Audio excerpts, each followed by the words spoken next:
Programa Café com Zaidan. Oferecimento Golcare Saúde. Apoio Jaque Laboratório e Café Colucci.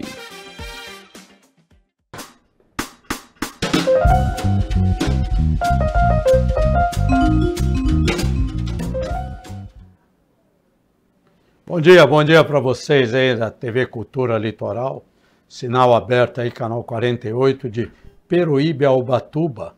Também no sinal aí, TV por assinatura, Vivo TV, canal 518, Claro TV, canal 522 e nas redes sociais do maior portal independente de comunicação, portal Costa Norte, do grupo Costa Norte de Comunicação.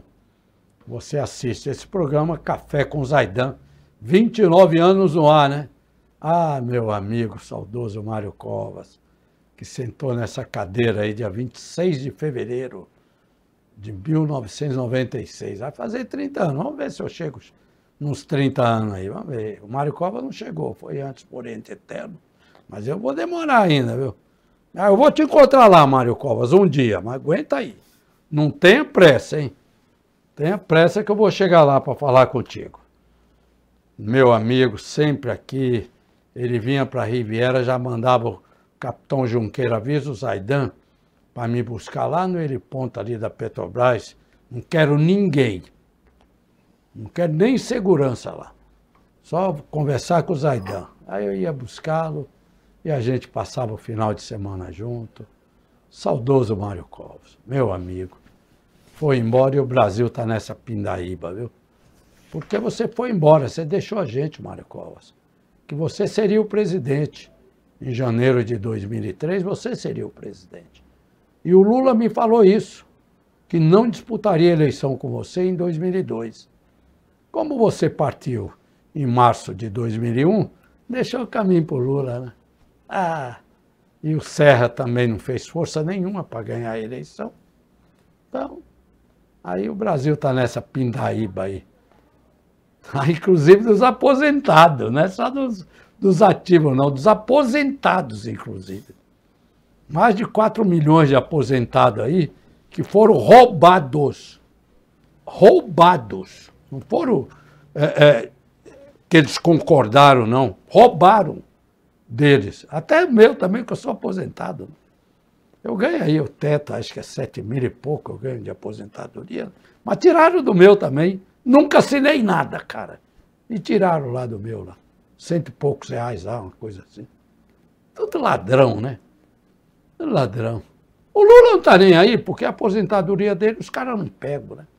Ele foi aposentado também. Ele é aposentado pela Aço Vilares, do meu amigo Nível Garcês. Ele perdeu esse dedinho aqui, ele perdeu.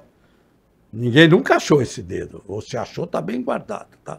E aí ele foi para o sindicato. Aposentado por... Como é que fala? Aposentado? Invalidez. Por invalidez permanente, porque perdeu o dedo. Ah, meu Deus do céu. E tem tanta gente aí que precisa se aposentar que não consegue nem andar e não se aposenta. Porque não consegue. É uma esculhambação esse INSS.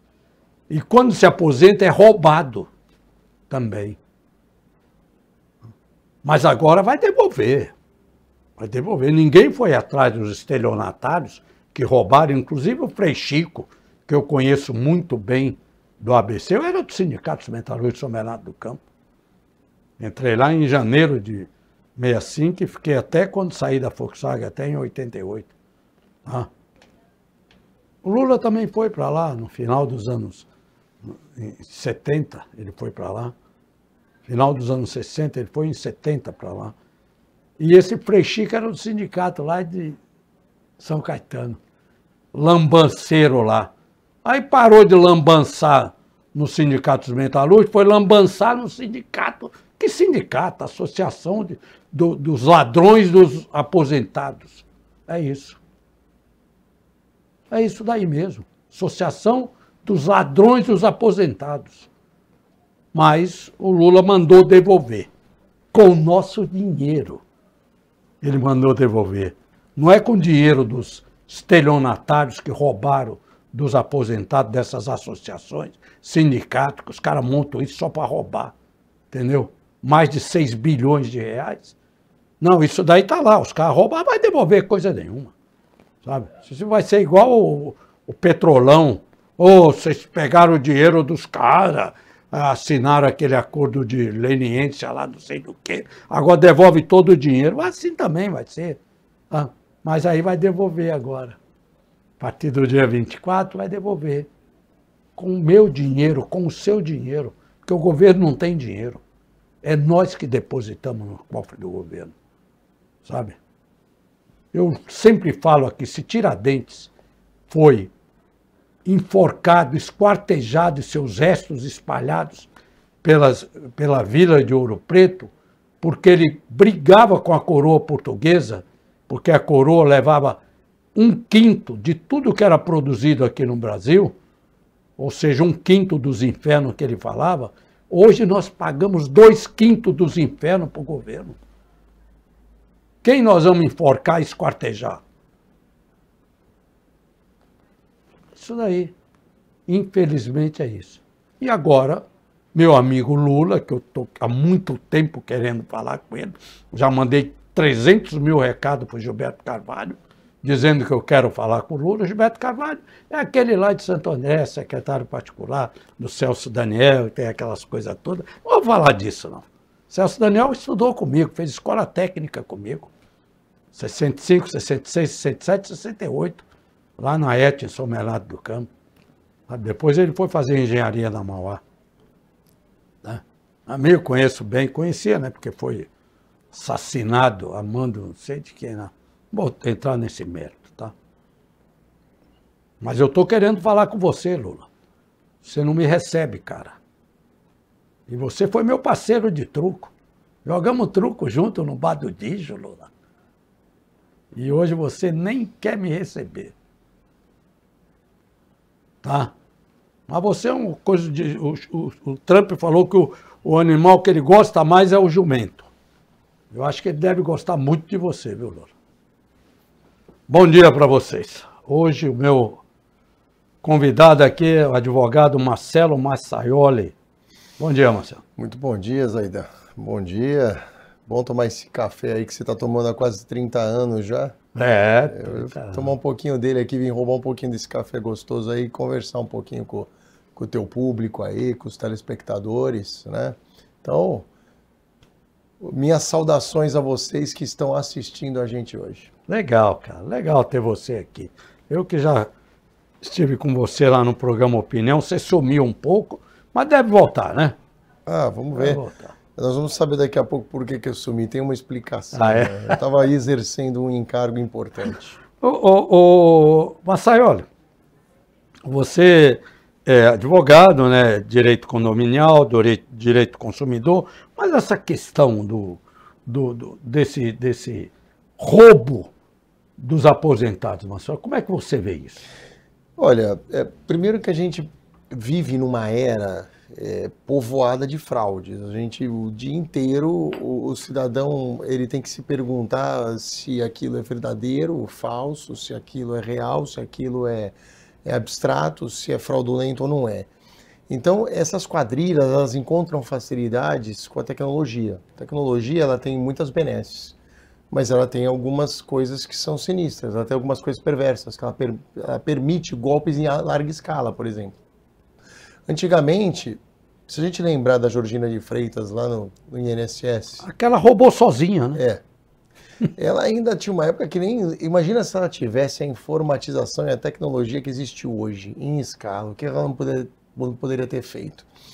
Mas é um verdadeiro absurdo, e eu acho que nesses casos o governo deveria agir, o judiciário, com mão de ferro.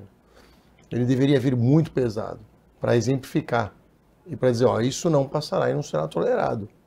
Né? Esses aposentados, em hipótese alguma, podem ser lesados. Já ganham pouco. Contribuem a vida inteira e ganham pouco. Antigamente ainda contribuíam e sabiam quanto iam receber de volta. Hoje não se sabe mais, porque no dia de amanhã o governo muda alguma lei, muda alguma coisa e você já não vai receber o que você ia receber. Então já é algo precário. E você ainda luta contra fatores externos ilícitos? como se fosse uma invasão alienígena de criminosos em cima do teu dinheiro. Do teu dinheiro que é garantido, você confia. Que é tá pouco, com o governo, como você falou. Tá com a Previdência, tá com o governo, né? Tá em boas mãos. Não vai acontecer nada de errado. Acha que está em boas mãos.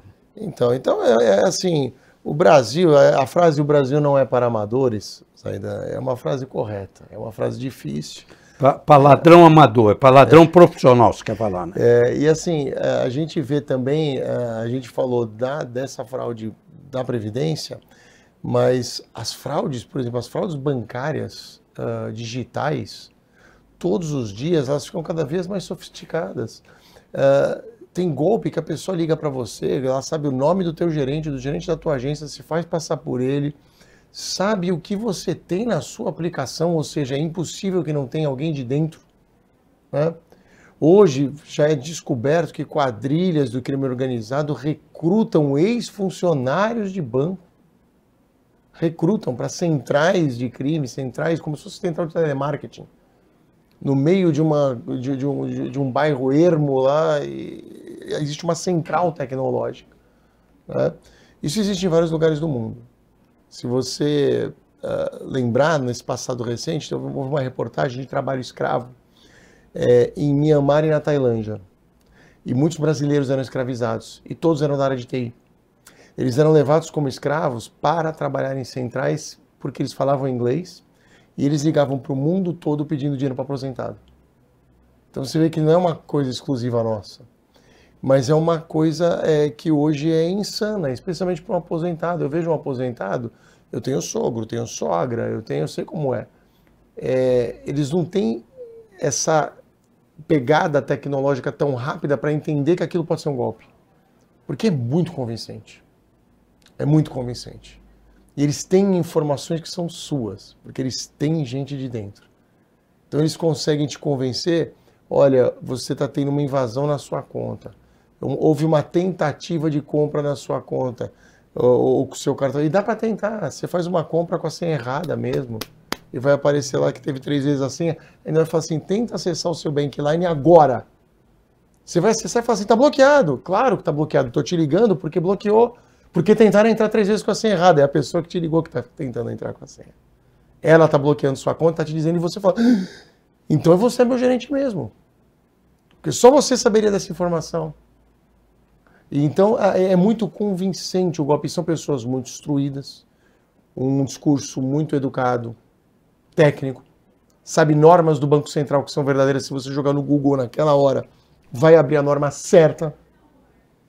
E aí lá pelas tantas ele te convence a fazer uma transferência. E aí o banco, aí Zaidan, vamos lá, vamos nos enxergar aqui. O banco que pra gente fazer uma compra de R$1.000 pro nosso cartão, enche o nosso saco, bloqueia e não deixa a gente comprar e fala assim, identificamos uma compra fora do seu perfil. Te liga e você tem que fazer a compra de novo, tudo isso. Para nós, que somos os réis mortais. Para o fraudador, ele já sabe, ele já está desbloqueado e o seu perfil passa uma compra de R$100 mil numa boa. E aí o judiciário atua. Aí o judiciário pode atuar. Se o banco não barrar a compra fora do seu perfil, e especialmente se for uma compra muito fora, você pode acionar depois o judiciário e pedir de volta. Nossa. Então, assim... Quer dizer, nós somos assim as presas mais fáceis, né? Nós, réis mortais, somos umas presas fáceis. Eu acho que de 10 em 10 minutos eu recebo, olha, você autorizou uma compra X, clique aqui. Olha, o seu cartão foi usado, não sei, clique aqui. Eu não abro nada, mano. Não abro nada. E chega por e-mail, e é um clique falso. Clique aqui falso. Porque sua conta está tentando ser invadida, está tentando invadir agora, sua conta. Chega no WhatsApp agora, rapidinho. Clicou, você instala um spyware, um malware dentro da sua... Chama spyware e malware. Você instala dentro da sua máquina e a pessoa pode ter até acesso às tuas senhas, todas. Super perigoso. Eu não clico nada. Bom, estamos falando aqui com Marcelo Massaioli, advogado. Você vai saber de tudo isso daí, direito consumidor, essas mudanças no direito condominial, importante. Já, logo depois do intervalo.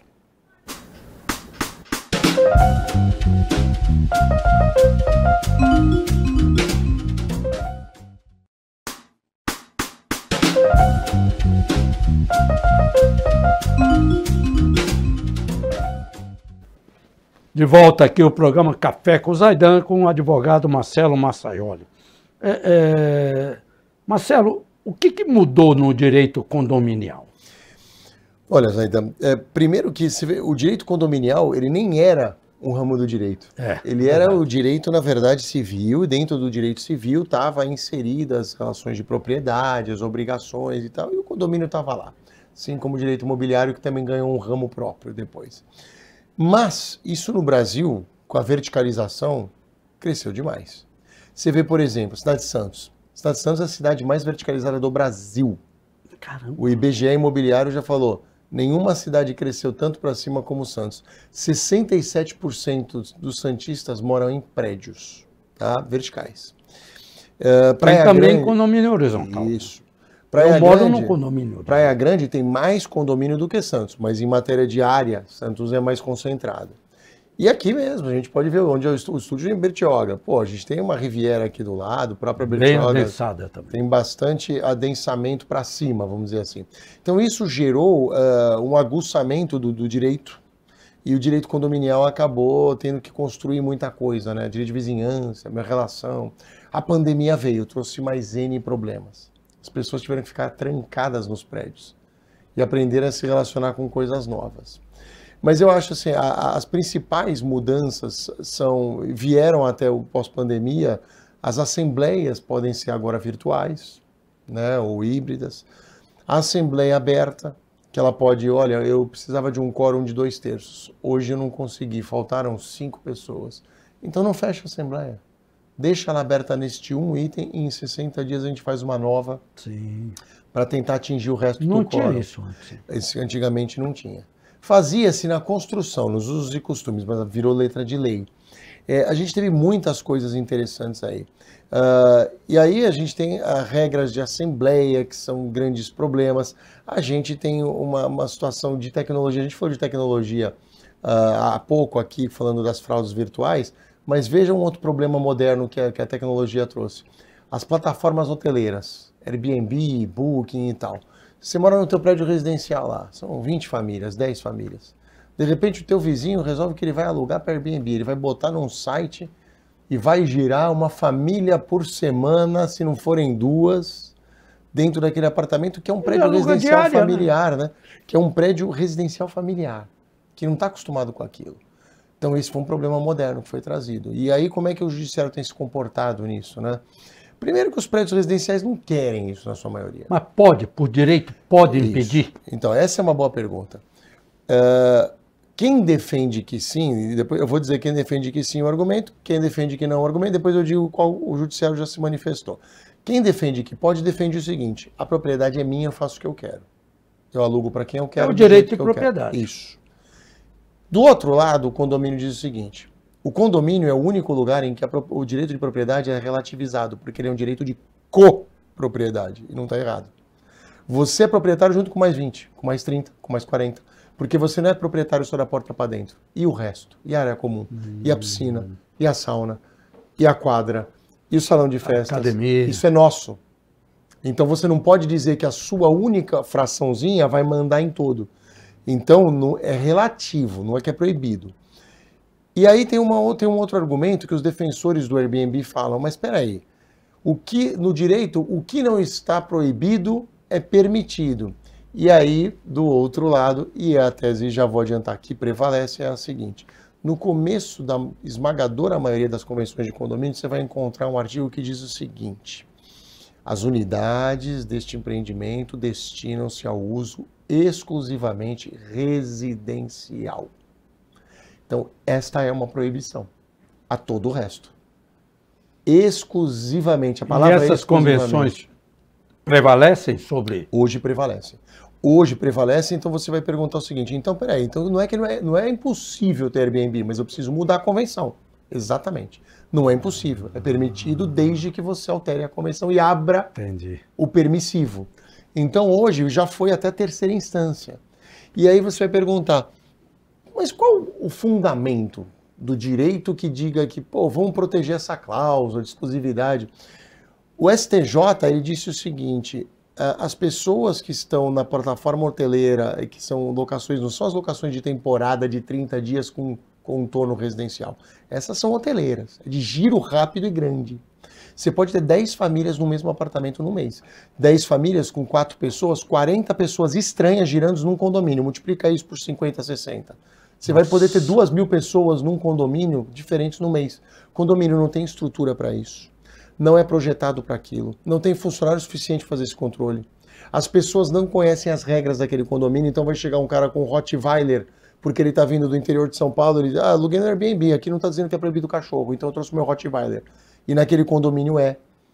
Aí ele chega lá, vão 6 pessoas entrar no elevador, que todo mundo no prédio sabe que o elevador está escrito 6, mas só cabe 4, porque a gente sabe que ele para. Aí vai parar o elevador, vai quebrar o elevador. E tem uma coisa que é muito clara, né, Zaidan? Na segunda-feira, ele não vai te encontrar no elevador. Então ele não está preocupado com o dia seguinte. Então ele pode viver a chamada vida louca naquele final de semana e aprontar tudo o que ele quiser, porque ele não tem vínculo. A tendência dos condomínios, então, é fazer as convenções colocando essas cláusulas restritivas. Isso. Ou já nasce com aquela veia. Olha, eu vou fazer um condomínio de 2 torres. Na torre A é exclusivamente residencial. A torre B, metade residencial, metade com contorno hoteleiro, tipo flat, tipo loft. Em Santos já existe isso. Aqui também já existe, no Guarujá existe. Então, aqui os prédios, já tem prédio aqui que está restringindo. Porque o que é justo? É que quando eu compro um apartamento novo, um imóvel novo, eu saiba da regra. Se eu comprei para investir com o Airbnb e eu não fui verificar se é permitido ou proibido, de quem é a culpa? Minha. Sim. É a mesma coisa o cara que compra uma Hummer ou uma Dodge Ram e ele não foi ver se na garagem do condomínio dele cabe. Outro problema moderno. As pessoas compraram carros imensos hoje e não cabe nas vagas dos prédios antigos. Não cabe. E aí o cara fala, mas e o meu direito de ter o carro? O direito é seu. Agora, você tinha que ter verificado antes, dava para guardar.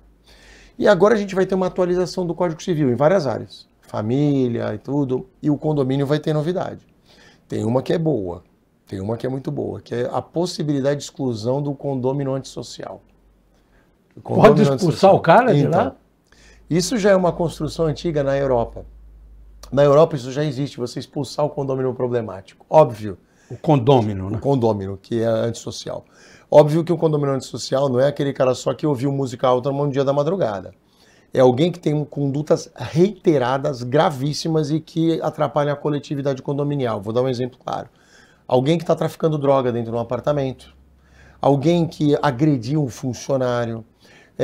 Um vizinho que assedia as mulheres do prédio corriqueiramente. Alguém que cria pombos na sacada do apartamento, trazendo risco para a saúde dos demais condôminos. E mais do que tudo, alguém que já foi multado, avisado, reincidiu, multado de novo, tem uma multa de 5 vezes, tem uma multa de 10 vezes. Então, se você sofreu todas essas multas e nada disso deu resultado, o Código Novo prevê que a Assembleia vai poder votar isso com um quórum de 2/3, e votando isso, o prédio está autorizado a entrar com uma ação. A última palavra sempre será da Justiça. Sim. Mas o prédio passa a ser autorizado a votar por essa ação. Então, isso vai virar lei. E você pode, inclusive, votar pela exclusão provisória dele como se fosse uma suspensão. Você está suspenso, cartão vermelho, vai ficar 2 jogos sem jogar. E depois você pode votar pela volta desse condomínio. Nós vamos dar uma segunda chance. Ele vai poder voltar, mas ele tem que ficar um tempo fora para ele aprender. Até isso. E existe um projeto, tem alguns PLs, né, alguns projetos de lei, mas um desses projetos desse capítulo diz que dentro do condomínio social deverá estar também o condômino devedor contumaz. Aquele que deve, paga, mas ele está sempre devendo. Já é devedor pela 10ª vez. Até isso vai poder ser enquadrado. O condomínio pode tomar a unidade dele. Vai poder. E existe o condomínio antissocial, que é de conduta gravíssima, e o condomínio vai poder propor também a exclusão dele definitiva. Se o apartamento é meu, Marcelo, mas eu sou excluído, como é que faz o que faz com o apartamento? Ele é colocado numa venda forçada, num leilão. E o dinheiro é seu. Não tem problema nenhum. Paga o que deve. Paga o que deve, o resto do dinheiro é seu. Eu vou chamar aqui nossos apoiadores aí. Chama aí o Jack aí para mim. Com saúde não se brinca. Um exame laboratorial ele precisa ser rápido, preciso e eficiente. Este é o compromisso do Jack Laboratório em Bertioga. Exames com conforto, hora marcada e os melhores profissionais. Jaque Laboratório, qualidade e confiança sempre. Legal. Queria ver aí a GoCare também aí. Melhor plano de saúde hoje. Toda a Santa Casa tá na GoCare, hein? Eu sou de Santos e santista de verdade tem orgulho em dizer que é daqui. Eu sou de Santos e é claro que eu cuido da minha saúde. Por isso, meu plano de saúde é GoCare. Eu posso ser atendida nos melhores hospitais. Gostou da novidade? Vem ser GoCare. Legal. Marcelo Massaioli. Direito do consumidor, né? Eu sempre converso muito com o Celso Russomano, meu amigo, está sempre aqui, e aquele xerife do consumidor, que é o deputado estadual, esqueço o nome dele, como é o nome dele? Já entrevistei aqui também, mas fala um pouquinho sobre as mudanças do direito do consumidor ou a relação do... Eu presidi, atualmente eu presido a cadeira de Direito Condominial na OAB Santos, né? Mas eu presidi durante 5 anos a OAB Santos também no Direito do Consumidor. O Direito do Consumidor, ele no país é relativamente novo. Se você falar assim, 35 anos é novo, cara? É novo. É de 90, né? É novo. Então o Código é de 90, por quê? Porque a Constituição de 88, ela fala o seguinte, tem que haver proteção ao consumidor, mas a Constituição, ela fala de maneira genérica. Depois cabe ao legislador, ao Congresso, criar uma lei específica. A Lei 8.078/90 é o Código de Defesa do Consumidor. Essa lei veio para justamente tutelar. Não é uma lei gigantesca, não é com 2.000 artigos. Ela praticamente tem 100 e poucos artigos. E que já é muito também. Que já é bastante. Mas ela traz muita proteção. O Código de Defesa do Consumidor, às vezes o pessoal reclama assim, pô, mas não tem nada para o empresário, porque esse é de defesa do consumidor. E o empresário que é sério, ele leva à risca realmente o que está no código, porque a vida dele fica mais fácil. Se ele olhar para o código, quando ele faz os contratos dele, fica mais fácil. Se ele olhar para o ônus da prova, e como ele é a parte, geralmente ele é a parte mais forte, não é uma regra absoluta, mas geralmente é, um banco sempre será mais forte do que um cliente do banco, o cliente da Vivo sempre será mais fraco do que a Vivo, então eles têm esses privilégios de ônus de prova. O que a gente viu nos últimos 20 anos foi uma troca nas listas, chama a lista negra do Procon, né? Então, o que era essa lista? As empresas que mais tinham reclamações. E olha que coisa interessante. O primeiro lugar sempre foi absoluto dos bancos. Os bancos sempre foram aqueles que tiveram mais reclamações. Aí depois você tinha empresas de telemarketing, você tinha telefonia, você tinha plano de saúde e as operadoras de televisão.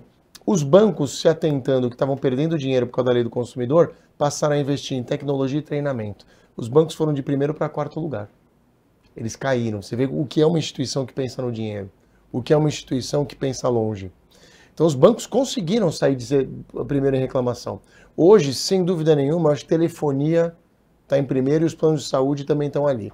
É as grandes brigas do consumidor, porque o consumidor é o mais fraco, ele assina um contrato de adesão, Zaidan. Ele tem um contrato lá, está pronto. Não adianta discutir cláusula, ninguém vai mudar a cláusula por sua causa.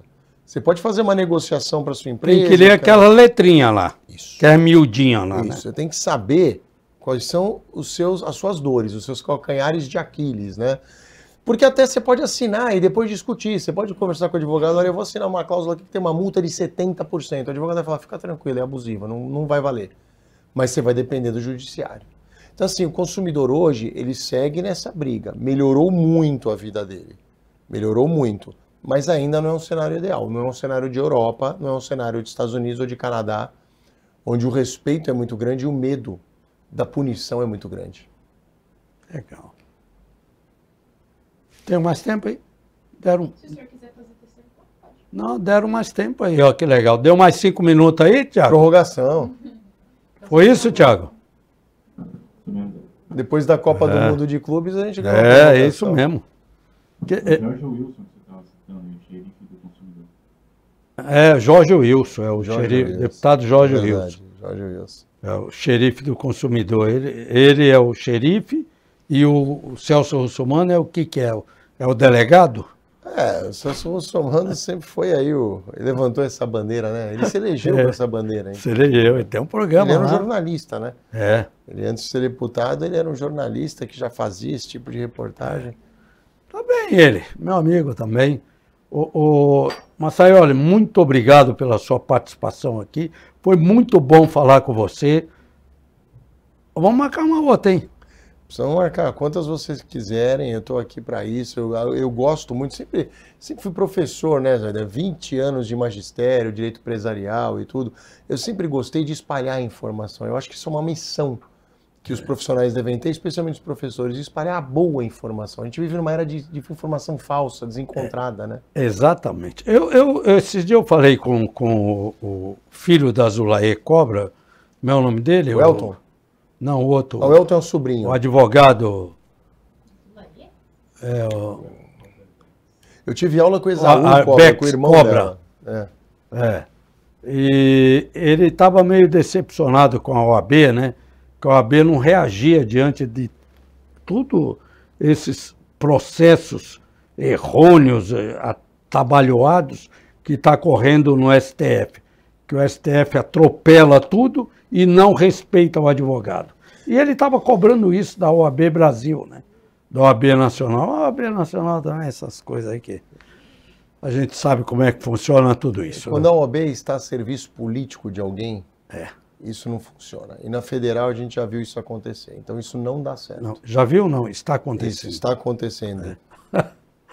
Mas vamos lá, né? O advogado é necessário na nossa vida, né? O advogado é necessário, o pessoal faz, toda hora que a gente senta para tomar uma cerveja com alguém, vem uma piada de advogado, a gente sabe disso, né? Mas, de qualquer forma, existem bons e maus profissionais em todas as profissões. Graças a Deus, a maioria da categoria, ela está imbuída, ela está bem intencionada, ela quer fazer a transformação social, ela quer buscar o direito, mas hoje tem termos que são novíssimos. Advocacia predatória, por exemplo. Entendeu? É gente que usa, às vezes, procuração antiga de cliente, hoje no mundo digital, para ajuizar um monte de ação a esmo. Eu vou atirar num monte de coisa, mesmo sem saber que eu não tenho razão em todas, para ver se uma volta.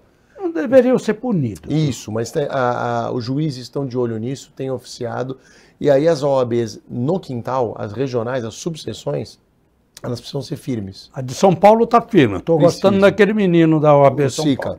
Mas aqui na Baixada também a gente tem ótimos presidentes aqui. Eu conheço muito o presidente da Praia Grande, o Franco é um grande cara. O Rafael Meireles em Santos também tem feito um trabalho excepcional de reerguimento das instituições. A gente precisa de novo da ética. A subseção Santos sempre foi próspera do ponto de vista financeiro. A gente teve gestões aí que seguiram numa linha próspera. Eu digo, o reerguimento não é da subseção, ela sempre foi muito sólida. Mas eu digo da classe, da imagem. A gente precisa, de novo, que a ética seja muito respeitada. As comissões de ética precisam funcionar. E eu acho que isso é o principal hoje. Eu fui fazer uma palestra uma vez para a Jovem Advocacia, a comissão da Jovem Advocacia. E era para precificação. E eu falava muito sobre a ética na precificação. Sim. E eu acho, José, a política da transparência, isso sempre é bom. Eu expliquei isso para os mais jovens, até quando vocês errarem, digam a verdade para o cliente. É melhor você pagar por um erro e o cliente ver que você é honesto e o cliente volta, ele vai dizer assim, nesse eu posso confiar. Ele causou problema, mas ele resolveu. Só que ele me resolveu já mais 10 outros problemas. É aquele negócio, amarelo agora para não ficar vermelho depois. Isso, mas eu acho que a ética hoje é o grande desafio de todas as profissões. Vou me arriscar a dizer isso, hein? Eu acho que é um grande desafio de todas as profissões. Concordo com você, de todas as profissões. A ética e a moral são coisas diferentes, mas não andam dissociadas, né? Elas andam muito juntas. Então, você sabe que tem uma aula de direito, no primeiro ano de direito, de IED, Introdução ao Estudo de Direito, e ela faz uma pergunta que é muito assustadora, porque a gente tem praticamente 18 anos, acabamos de fazer 18 anos. Você está no banco de faculdade e vem o professor e fala assim, nem tudo que é legal é moral e nem tudo que é moral é legal.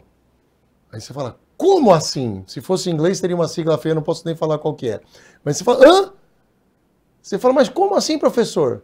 Como tudo que é legal não é moral? E aí você vê que tem coisas, por exemplo, olha, aquele construtor, ele paga um rebate para não sei quem fazer a obra com ele, o famoso rebate. Aí você fala assim, mas o construtor está cometendo um crime? Não. Não, ele dá o dinheiro dele para quem ele quer. É dele. Se ele vai comissionar o cara, mas o que o cara está fazendo daquele lado? Eu usei um construtor, pode ser um fornecedor de cosmético, tá? Pode ser qualquer um, pode ser uma padaria. Mas eu usei porque é mais fácil da gente identificar. Você vai falar assim, o cara que está na outra ponta está sendo muito imoral, porque apesar de não ser uma conduta ilegal, ele podia usar isso de desconto para o pessoal dele. Né? Mas não, ele quer botar no bolso, então é imoral. Mas não é ilegal. Então você vê que coisa irônica. Mas é assim, o Brasil hoje, ele vive já há alguns anos uma crise de moralidade. Eu entendo que as lideranças têm grande culpa nisso. Quando a gente põe um homem público, uma mulher pública, né? Porque eu não gosto só de falar do homem público, e a mulher. Homens e mulheres precisam, quando eles têm cargos públicos, cargos de destaque, pode ser o cargo, pode ser a própria Eliana como apresentadora de TV. É uma função pública, é uma imagem. Eles precisam prezar pelos bons exemplos. Por que que o meu filho é apaixonado pelo Cristiano Ronaldo, pelo Messi? Porque como jogadores de futebol, eles têm vidas fora dos campos irretocáveis. O Cristiano Ronaldo, quando ele foi falar que a bola de ouro foi injusta, o Vini Júnior foi injustiçado, ninguém naquele auditório inteiro ousou vaiá-lo. Sabe o que é lugar de fala? Autoridade? Um cara probo, um cara que ajuda, um cara que tem obra social, um cara que não dá presepada em campo, cara que não fica na night. Eu conhecia as obras dele lá na Ilha da Madeira. Então, é um atleta. Ele nasceu lá, né? Eu fui lá no museu também. É a diferença de um atleta de ponta e de um ídolo. Então, essas pessoas, e aí nós vamos para a política, elas têm que dar um total exemplo. Por exemplo, o Alexandre de Moraes é um cara extremamente autoritário, a gente tem visto isso, ele é autoritário. Que exemplo você acha que as pessoas vão tirar disso? Pô, se o cara que está na Suprema Corte lá, ele não ouve ninguém, entendeu? Por isso que os juízes de primeira instância, segunda instância, os desembargadores, eles precisam ter muito equilíbrio.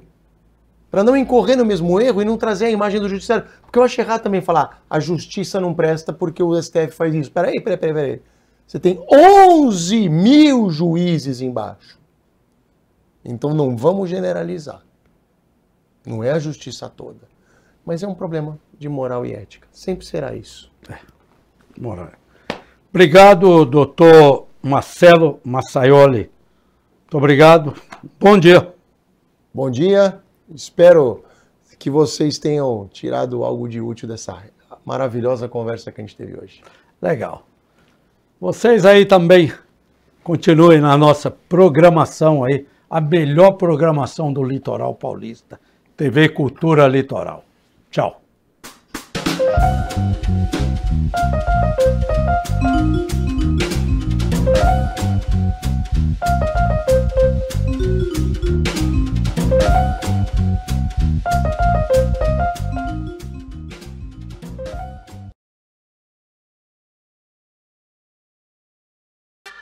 Programa Café com Zaidan.